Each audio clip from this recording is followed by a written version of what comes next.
O Senhor esteja convosco.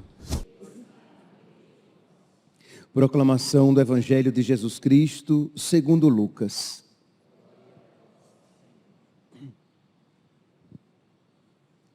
Naquele tempo, grandes multidões acompanhavam Jesus.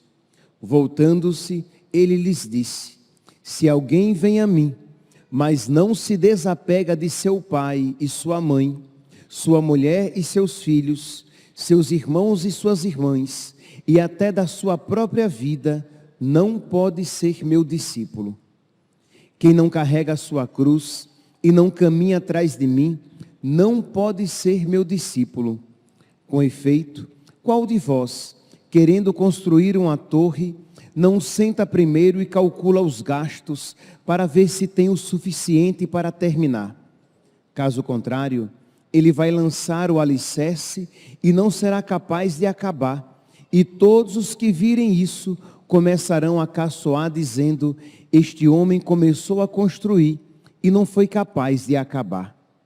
Ou ainda, qual o rei que ao sair para guerrear com outro, não se senta primeiro e examina bem, se com 10.000 homens poderá enfrentar o outro que marcha contra ele com 20.000? Se ele vê que não pode, enquanto outro rei ainda está longe, envia mensageiros para negociar as condições de paz. Do mesmo modo, portanto, qualquer um de vós, se não renunciar a tudo que tem, não pode ser meu discípulo. Palavra da salvação.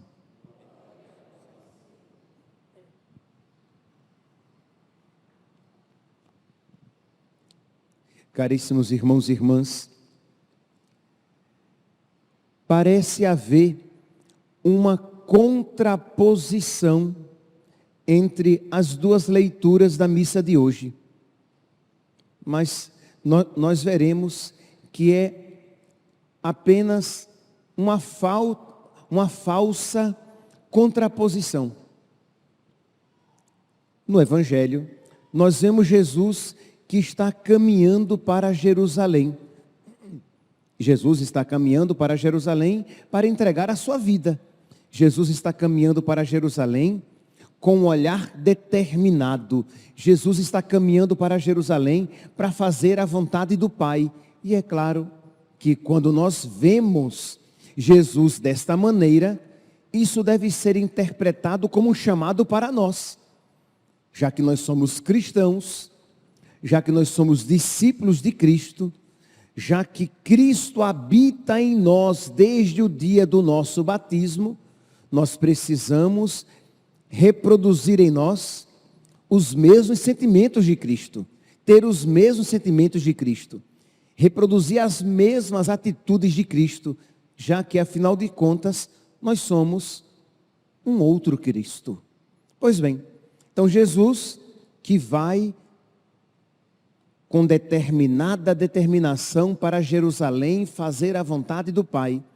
E Jesus então, ele questiona os seus discípulos, suscitando neles a necessidade de um exame de consciência, para que eles vejam se eles estão de verdade dispostos a seguir Jesus Cristo. Meus irmãos, Jesus, ele não barateia o céu. Isto é, ele não liquefaz as exigências do Evangelho para que todo mundo, no espírito de oba-oba, abrace Jesus e diga que ele é legal demais e que é muito bom estar com Deus. Sem sombra de dúvidas, é muito bom estar com Deus.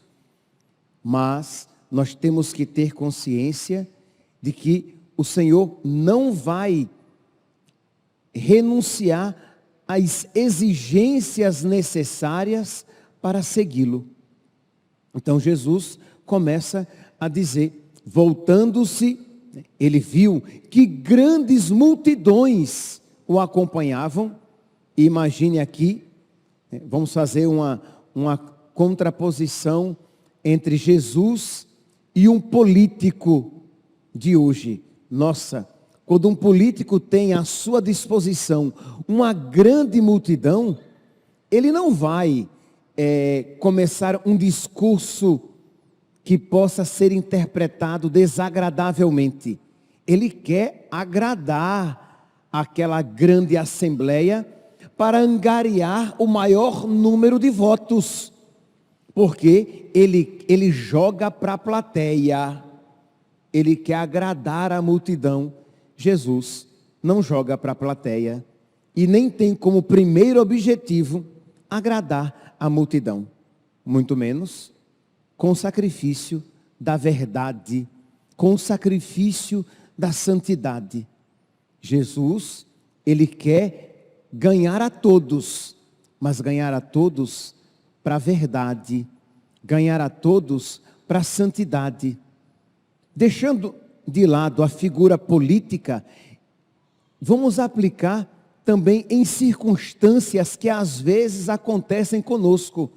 Quem já não experimentou uma situação, sei lá, comigo, acontece não poucas vezes. Eu estou na fila, por exemplo, do supermercado, aí vem um protestante, um espírita, muito bem intencionado, me vê ali de batina, né? Aí vem e diz assim, olha padre, eu acho muito bonito um padre de batina. Já começou agradando, né? Você normalmente não quer desagradar uma pessoa que já chega tão gentil assim. Eu acho muito bonito quando eu vejo isso na igreja católica. Aí eu já percebo que a pessoa não é católica. Eu acho muito bonito isso na igreja católica. Os padres de batina, tem que valorizar mesmo. Aí, exemplo. Padre, eu sou da Assembleia. Mas assim, o que importa é Deus, né? Placa de igreja não salva ninguém.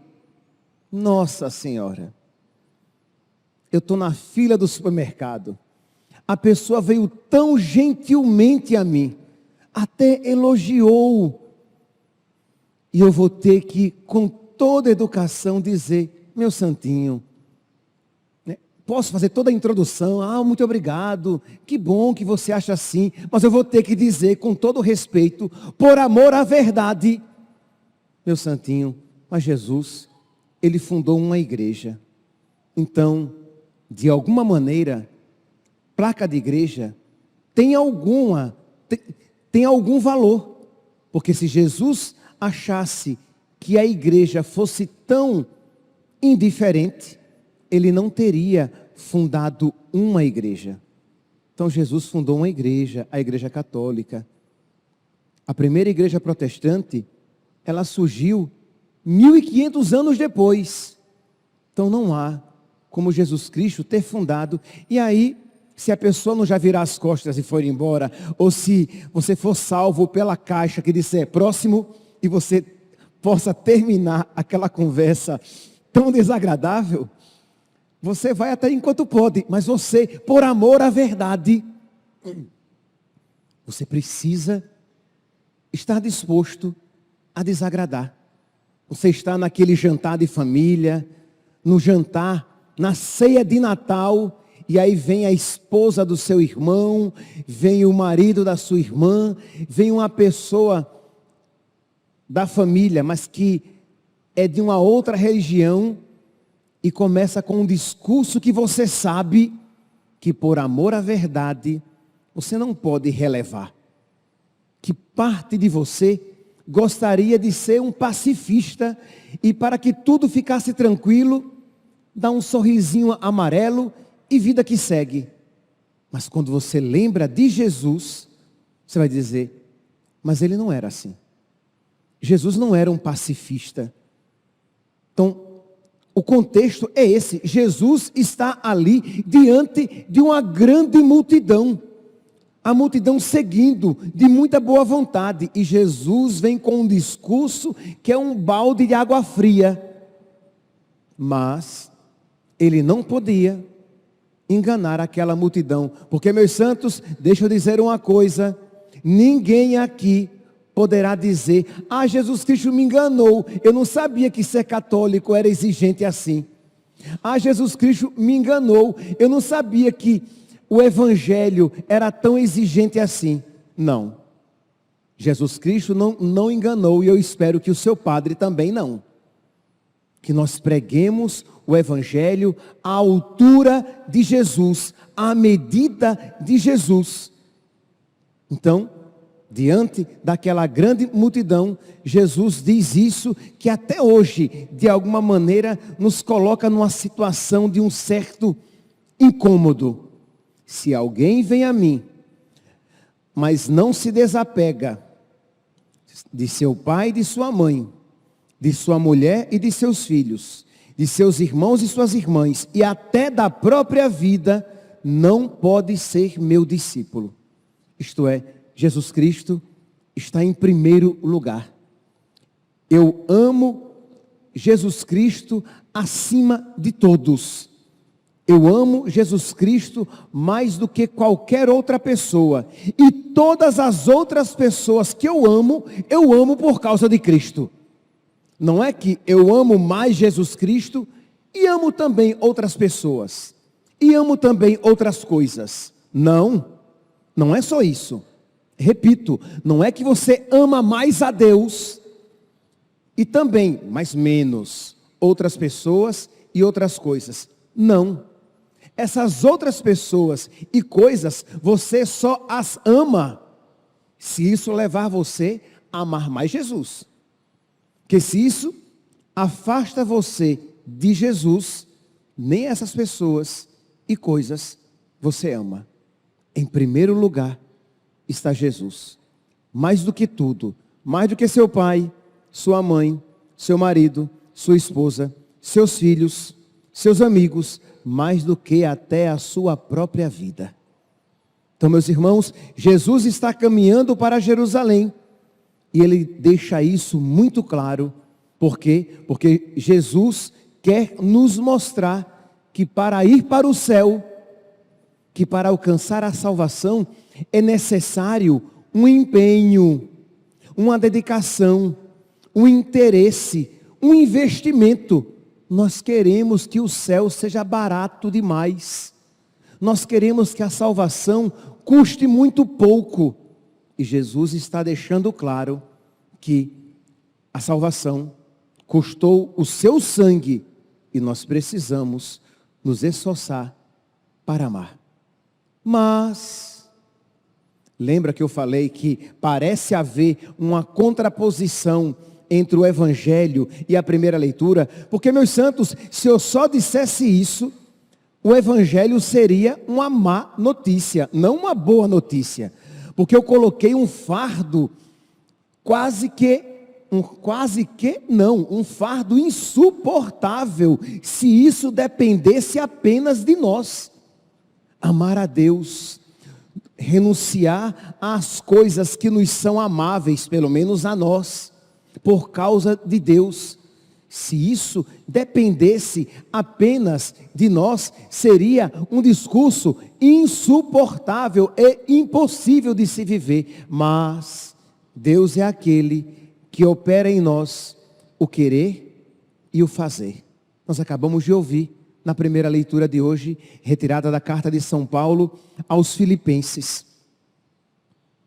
Versículo 13, Filipenses, capítulo 2, versículo 13.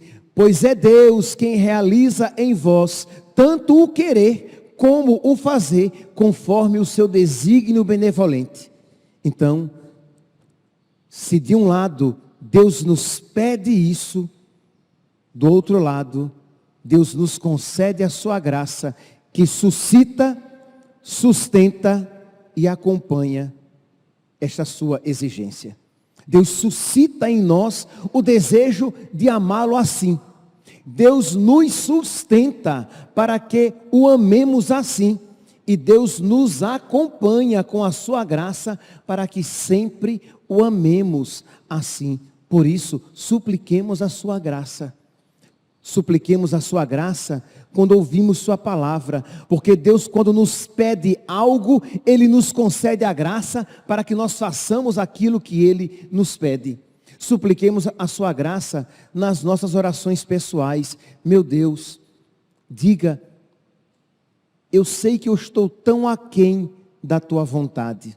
Eu sei que eu amo, que a minha capacidade de amar e o quanto eu tenho te amado está tão aquém do quanto tu mereces ser amado. Eu peço, eu suplico, eu imploro a tua graça. Quando você receber Jesus Cristo na Eucaristia, Jesus, tu agora estás aqui em mim. Dá-me o teu amor para que eu te ame de volta. O amor de Deus foi derramado nos nossos corações pelo Espírito Santo que nos foi dado. Não é assim que diz a carta aos Romanos, no capítulo 5, versículo 5? Pois bem, peça ao Espírito Santo, de modo que esta notícia do Evangelho que nós acabamos de ouvir, que de per si pode parecer tão exigente e pesada, tornar-se-á leve e desejável. Quem tem o Espírito dentro de si, como um amigo, quem tem esta chama que crepita dentro de si, deseja amar a Deus e amá-lo em primeiro lugar. E não só deseja amar a Deus acima de todas as coisas, amar a Deus principalmente, amar a Deus primeiramente, mas não saberá amar a Deus de uma maneira diferente. Quem tem o Espírito dentro de si, o Espírito abundantemente, repito, ele não só deseja amar a Deus sobre todas as coisas, mas não saberá amar a Deus de uma outra maneira. Por isso, supliquemos a sua graça. Se Deus nos pede que nós o amemos desta maneira tão eloquente, que Deus o amemos grandemente, é porque mais abundantemente o seu amor Ele quer nos oferecer para que o amemos de volta. E seremos, e só seremos felizes se o amarmos assim. Se quisermos baratear a salvação, liquefazer o Evangelho, amando um pouquinho Deus e amando um pouquinho segundo os nossos egoísmos, os nossos apegos, nós nunca seremos felizes, porque não fomos criados para amar assim, se é que isso venha a ser amor. Mas se nós suplicarmos a Deus a sua graça, nós o amaremos abundantemente, e a felicidade de Deus abundantemente habitará no nosso coração. Que nós supliquemos a Deus esta graça, porque esta graça Deus deseja abundantemente conceder a nós. Louvado seja nosso Senhor Jesus Cristo, para sempre seja louvado.